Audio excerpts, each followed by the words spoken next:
7 000 € pour se payer Nabila et Amandine Pélissard fait une révélation fracassante. Les nouveaux candidats de télé-réalité ont vite compris que le business des placements de produits n'était plus rentable. Dans une longue enquête, Le Parisien, édition du 11 avril 2023, a révélé que les revenus des candidats ont largement été divisés. Ils ont notamment contacté Amandine Pélissard et, au passage, l'ancienne candidate de familles nombreuses.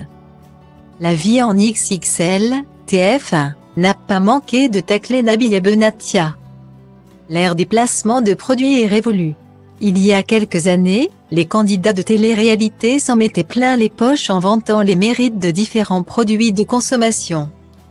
Mais des accusations d'arnaque notamment ont mis à mal cette activité.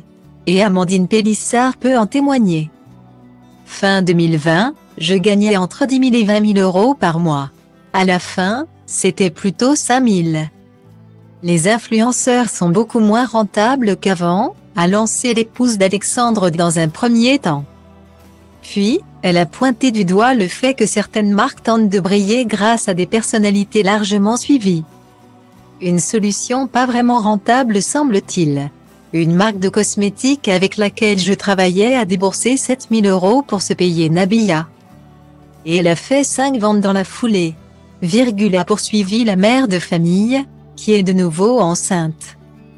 Désormais, les agences sont contraintes de brader leurs tarifs ou de proposer des packages de candidats. Maintenant, les marques vous tiennent. Ils vous font du chantage en disant que d'autres ont baissé leur prix. C'est triste la tournure que ça a pris, a regretté Sarah Frézou. Si certains continuent malgré tous les placements de produits, d'autres ont trouvé un business bien plus lucratif. Il y a quelques mois, Amandine Pélissard a annoncé qu'Alexandre et elle se lançaient dans le X. Ça me titillait depuis un moment de créer du contenu de charme.